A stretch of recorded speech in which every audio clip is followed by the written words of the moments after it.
나라들과 유대인들 사이의 분열에 관여한 역학은 모든 종족 사이의 화해에 있어서 열쇠를 제공한다.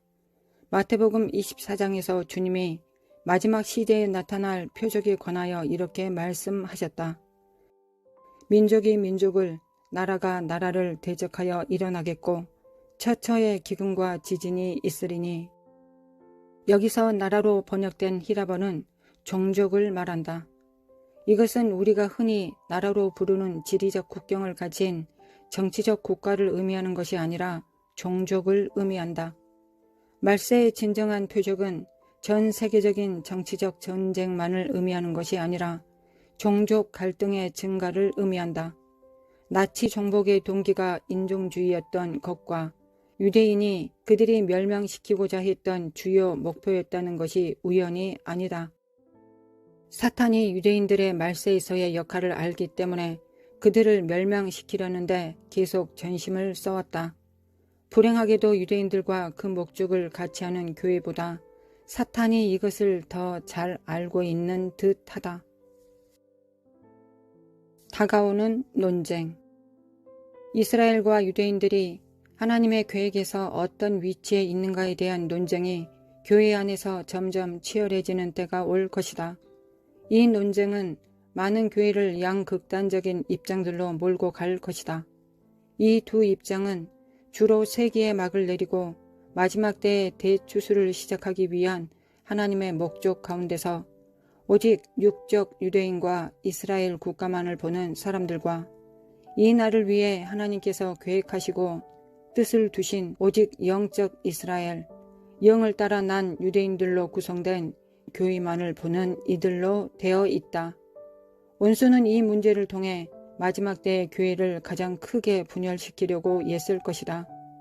사탄이 이 문제를 노리고 있는 것은 그것이 편리한 방편이기 때문만이 아니라 교회가 마지막 때의 사명을 온전히 완수하려면 이 문제를 바로 이해하는 것이 필수적이기 때문이다. 역사적으로 볼 때 사탄은 중요한 진리가 교회에 회복될 때마다 그에 앞서 바로 이 같은 논쟁을 일으키곤 했다. 궁극적으로 이 논쟁은 이 중요하고도 시기적절한 진리에 관해 허락하시는 계시가 그리스도의 몸 전체에 더욱 분명해지는 결과가 될 것이다. 대부분의 논쟁들이 그리하듯이 이 논쟁도 양쪽에 다 진리가 있다. 대부분의 교회가 미래에 겪게 될 논쟁을 이 책의 한 장에서 해결할 수 있다고 착각하지 않는다. 다만 마지막 시대의 추수의 이슈를 다루는 데 있어서 이 주제를 빼어놓을 수 없다.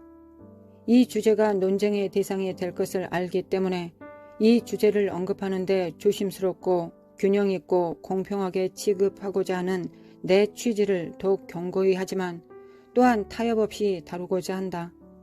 원수가 교회 안에 분열을 만들 중대 계략을 갖고 있으면 우리가 그것에 관해 무지해서는 안 되겠다. 그러나 가능하다면 사전에 방지하는 것이 더 좋다. 그런 원수의 계략을 사전에 방지하는 가장 좋은 방법은 그 주제를 피하는 데 있지 않고 주님의 목적을 구하고 사실을 이해하고 아무리 다른 사람들이 우리의 입장과 달리한다 하여도 우리는 이 논쟁이 우리 사이를 갈라놓지 않도록 결단하는 것이다.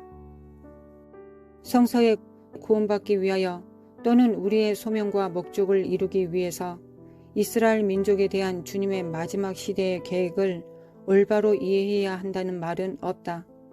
그러나 교회가 일반적으로 마지막 시대의 임무에 온전히 준비되려면 이 주제를 올바르게 다루어야만 한다. 이 마지막 시대의 임무가 중요한 것은 사람들을 나누는 종족 간의 벽을 허무는 일을 포함하고 있기 때문이다.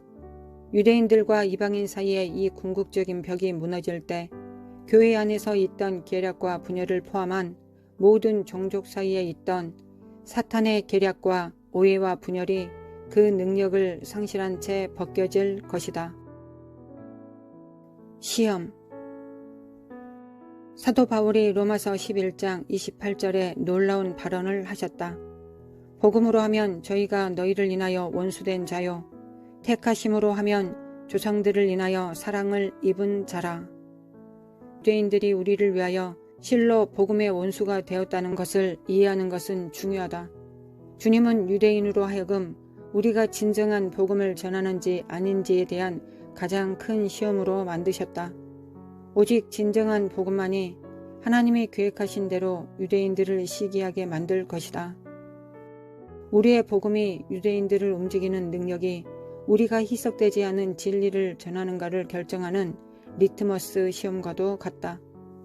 복음의 원수가 되는 유대인들의 임무가 그들이 모든 열방으로 흩어지는 이유였다. 유대인들은 복음이 세상 어디서 선포되더라도 그것을 대적하고 도전하여 복음의 순수성을 안 지킬 수 없게 했다. 연약하고 헐벗은 사람들을 전도하는 것은 중요하다. 그러나 시궁창에 있는 술 주정뱅이나 무숙자나 기진맥진한 사람이나 헤매는 창녀로부터 복음을 따를 결단을 받아내는 것은 그렇게 어렵지 않다. 만약에 당신이 정말로 뭔가를 가지고 있는가를 알기 원하면 당신의 복음으로 유대인들을 도전해보라. 주님이 먼저 유대인들에게 복음을 전하라고 하신 것은 그들을 선호해서라기보다는 그들이 주는 특별한 도전이 우리로 하여금 구원의 샘을 더욱 깊이 파괴하기 위함이었다. 유대인과 복음 사이에 있는 갈등은 교회로 하여금 말세 때의 궁극적 이슈들에 관여된 질문에 답을 찾도록 도전하도록 되어 있다. 이것이 바울이 유대인들이 다시 접붙임되는 이슈를 그의 가장 신학적 강론인 로마서의 중심 주제로 다룬 이유이다. 사도적 사역이 충만히 회복될 때 이스라엘에 대한 사도적 메시지 또한 회복될 것이다. 이 깨달음과 함께 주님의 마지막 날의 계획 전반에 대한 훨씬 더 깊은 이해가 명확하게 될 것이고 이로 인해 그 목적을 이루기 위해 교회에 대단한 담대함이 생길 것이다. 아브라함의 땅의 씨앗과 하늘의 씨앗의 목적들이 이 때에 서로 충돌하게 되어 있어 서로가 없이는 각자의 부르심을 이룰 수 없게 되어 있다. 이 계시는 얼마 동안은 심한 반대에 부딪히지만 적합한 시기에 교회와 이스라엘의 눈에서 비늘이 벗겨질 것이다. 교회의 종말론은 그때까지 감추어져 있고 논쟁의 대상이 될 것이다. 영적 이스라엘과 자연적 이스라엘이 그리스도 안에서 하나가 될 때가 시대의 완성이다.